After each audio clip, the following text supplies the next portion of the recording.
Je suis Dave Salmoni, zoologiste, dresseur et expert en prédateurs. Ma formation me permet de décrypter les situations de conflit entre l'homme et l'animal. Je suis en Afrique, dans une zone connue pour ses attaques mortelles d'hippopotames.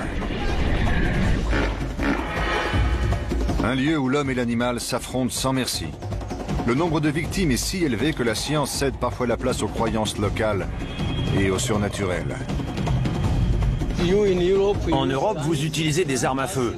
Nous, en Afrique, on utilise ça. Ce conflit ne ressemble à aucun de ceux que j'ai pu voir auparavant. Pour comprendre ce qui pousse ces animaux à tuer, je dois abandonner mes préjugés scientifiques et plonger dans un monde de magie noire et de possession. La sorcellerie est-elle autorisée ou non? Non, pas du tout. Je peux oublier tout ce que je pensais savoir sur les hippopotames. Après cette aventure, je ne porterai plus jamais le même regard sur les attaques d'animaux. Ces objets sont la preuve qu'il essaye de s'en prendre à quelqu'un. De tuer quelqu'un. De le tuer. Oui.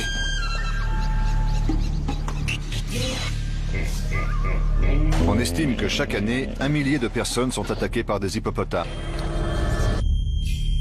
Ici, en Afrique, c'est l'animal le plus dangereux, responsable de plus de morts que n'importe quel grand mammifère. Les hippopotames de la région du Zambèze inférieur sont considérés comme étant plus agressifs que n'importe où ailleurs sur la planète. Si vous cherchez la région du monde où les conflits entre l'homme et l'hippopotame sont les plus nombreux, vous y êtes. Je suis en Zambie, dans le sud de l'Afrique. Ces rivières abritent plus de 40 000 hippopotames, dont beaucoup vivent ici dans le Zambèze inférieur. C'est au confluent du Zambèze et du Kafoué que l'on a recensé le plus grand nombre d'attaques violentes d'hippopotames du pays. Nombre de ces attaques sont si extrêmes et si impensables qu'elles remettent en cause tout ce que la science connaît du comportement animal. Bien que l'agressivité des hippopotames soit ici bien connue, une histoire en particulier a retenu mon attention. Cela s'est passé un peu plus loin en aval, sur une pirogue.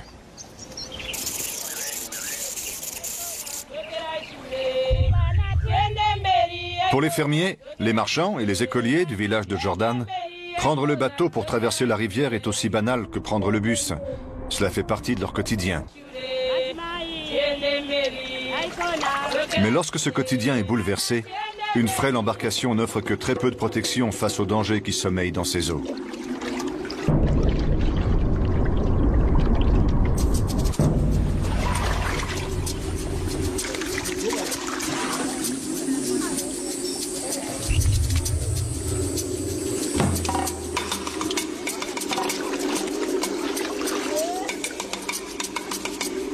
L'hippopotame a attendu que ce bateau précis soit au milieu de la rivière, en cette journée fatale, pour frapper.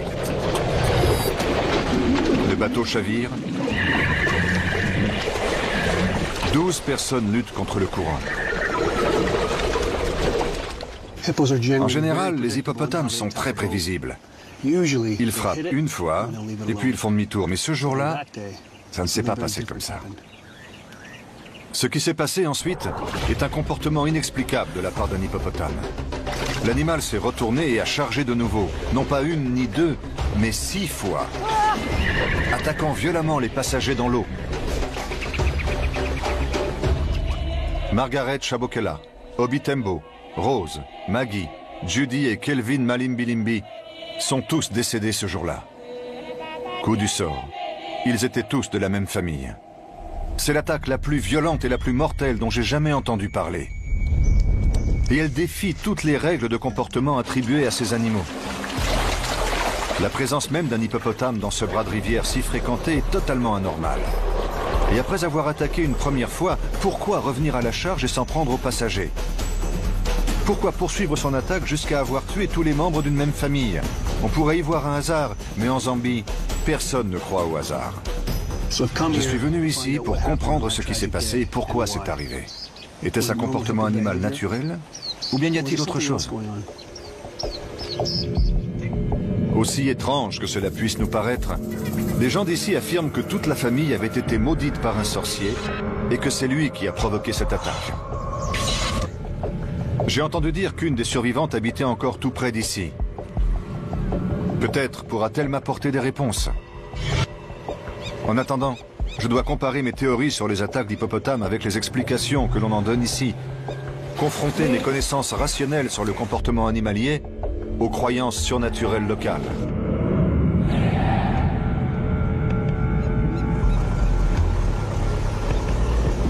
Je suis un zoologiste, et dans tout conflit opposant l'homme à l'animal, je cherche d'abord à comprendre l'animal. Qu'est-ce qui le fait réagir? Qu'est-ce qui le pousse à tuer?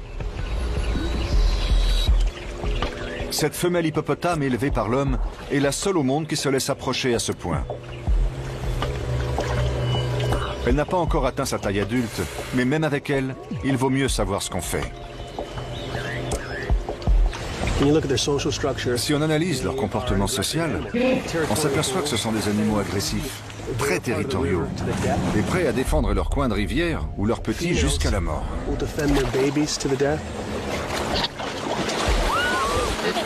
Face à une bête comme ça, ou surtout plus grosse, l'être humain n'a aucune chance.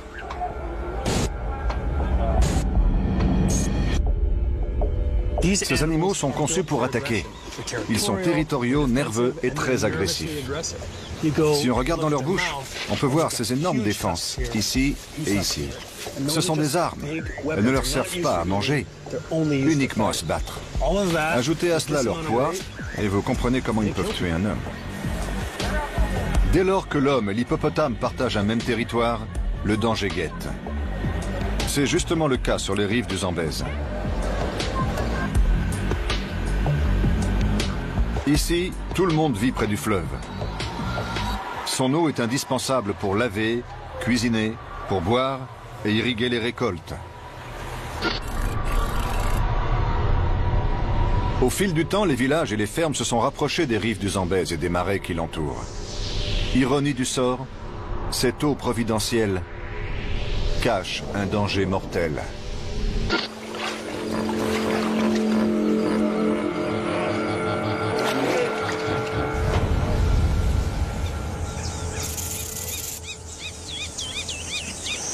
Voici le cœur du problème.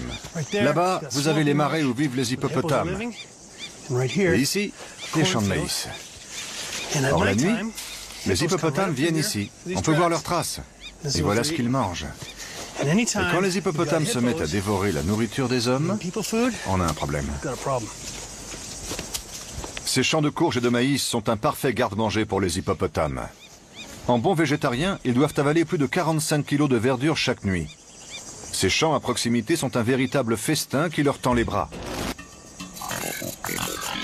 Betty Msimuko est agent de protection de la faune. Elle reçoit énormément d'appels concernant des ravages de culture par des hippopotames et les fermiers n'hésitent pas à se défendre seuls. Pour eux, le seul moyen de repousser ces animaux est d'utiliser des fétiches. On m'a raconté que les gens d'ici disposaient des fétiches à chaque coin de leur champ. Quand l'hippopotame arrive sur la parcelle, il est comme aveuglé, il ne voit pas les cultures et il fait demi-tour. Je suis zambienne, africaine, ça fait partie de ma culture. Donc vous y croyez? J'y crois, oui. Si cet agent de la faune pense que la magie blanche peut protéger les champs des hippopotames, on peut aisément imaginer que la magie noire est capable de l'effet inverse.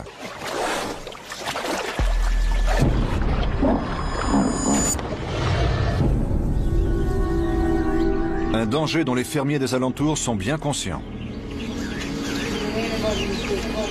Bonjour, Madame Zulu? Madame Zulu est agricultrice et mère de famille. Dans une bonne année, elle cultive assez de maïs pour nourrir les 15 membres de sa famille et dispose d'un excédent qu'elle peut vendre. Mais c'est compté sans les hippopotames. Vous avez des problèmes avec les hippopotames? Toutes les nuits, ils viennent dans nos champs. Si personne n'est là pour les chasser, ils mangent tout.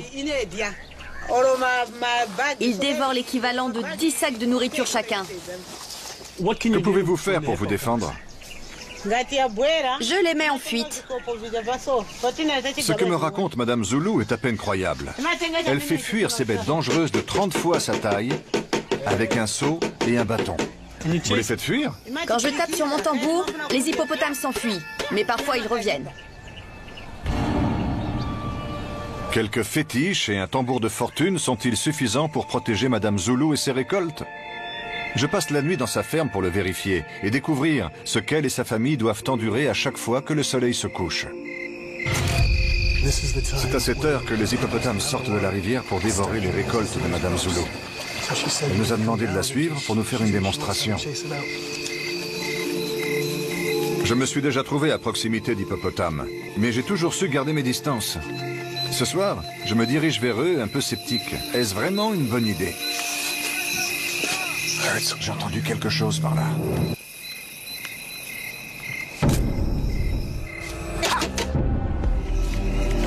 Dans l'obscurité totale, je me sens tout petit et très vulnérable. Je suis avec Madame Zulu dans sa ferme sur les berges du fleuve Zambèze pour l'aider à protéger ses cultures contre des hippopotames affamés. En général, j'aime bien approcher les animaux. Mais s'il y a un animal sur la planète dont je préfère me tenir éloigné, c'est bien l'hippopotame. Le marais est là-bas. On patrouille dans ce champ pour voir si les hippopotames viennent manger.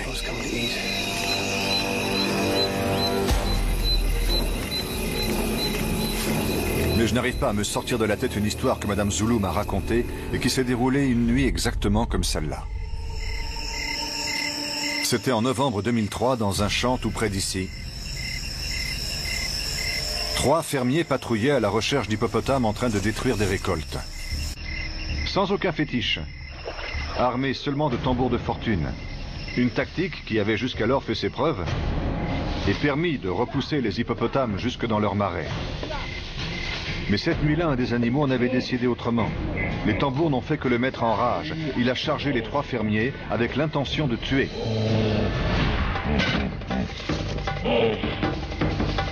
Fuyant dans l'obscurité, les fermiers n'ont eu aucune chance. Le lendemain matin, Pedro Acagnoli, Wilson Bacasso et Andrew Moulemois ont été retrouvés morts. Même en observant scrupuleusement les règles de sécurité habituelles, si l'hippopotame est décidé à tuer, il le fera.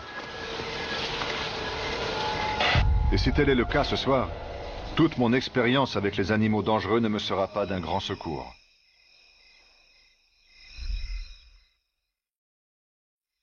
Au bord de la rivière, d'autres fermiers sont à l'affût. Un simple clapotis dans l'eau suffira à donner l'alerte. Heureusement, notre équipe de tournage dispose d'une caméra thermique qui lui permet de voir ce que nous ne pouvons qu'entendre.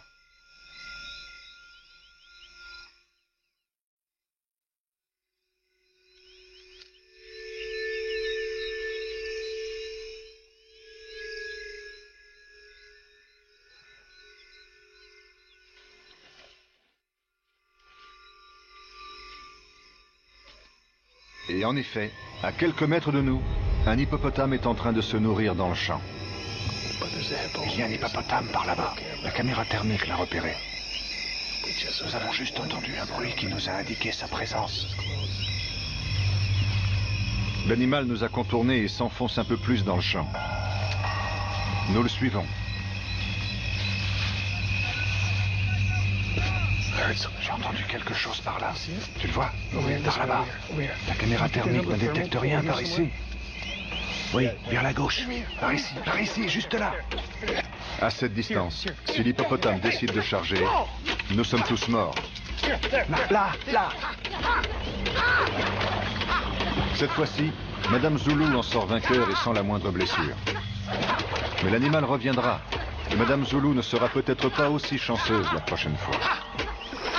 Ces gens n'ont pas de caméra thermique. Et en chassant ces animaux de leur champ, ils mettent réellement leur vie en danger.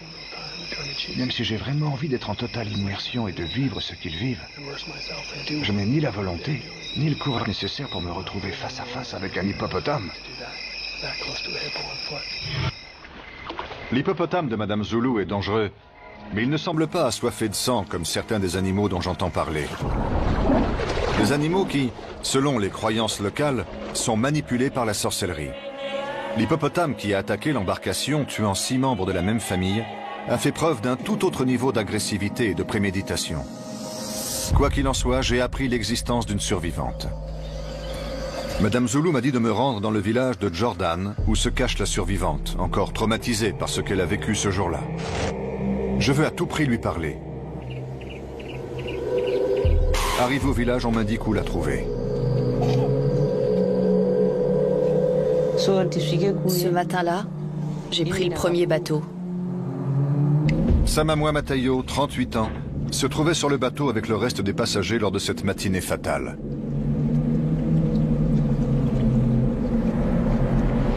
Comme elle avait un mauvais pressentiment,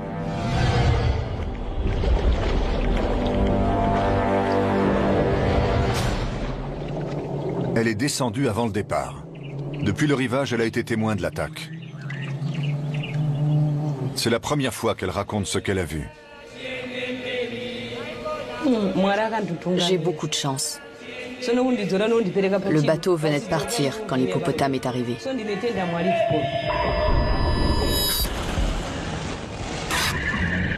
Quand il a frappé l'embarcation la première fois, elle ne s'est pas renversée. Mais la troisième fois, elle a chaviré. Horrifiée, elle assiste au massacre systématique des membres de cette famille. Il y a toujours eu des hippopotames à cet endroit du fleuve, mais pas des comme ça. Celui-là a frappé le bateau 3 fois et a tué 6 personnes de la même famille. C'était un hippopotame artificiel. Un hippopotame artificiel? C'est donc cela la pensée secrète de Samamwa? Pouvez-vous m'expliquer ce qu'est un hippopotame artificiel? Elle ne m'en dira pas plus. Mais d'après ce que je sais des croyances africaines, cet hippopotame artificiel est sûrement lié à la sorcellerie. Quel que soit l'animal qui a tué ses amis, elle est persuadée qu'il est toujours là quelque part et qu'elle est toujours sur sa liste. J'ai pu apprendre ce qui s'était passé sur ce bateau, mais pour connaître le pourquoi et savoir ce qui a motivé cet hippopotame, je dois découvrir ce qui effraie tant Samamwa.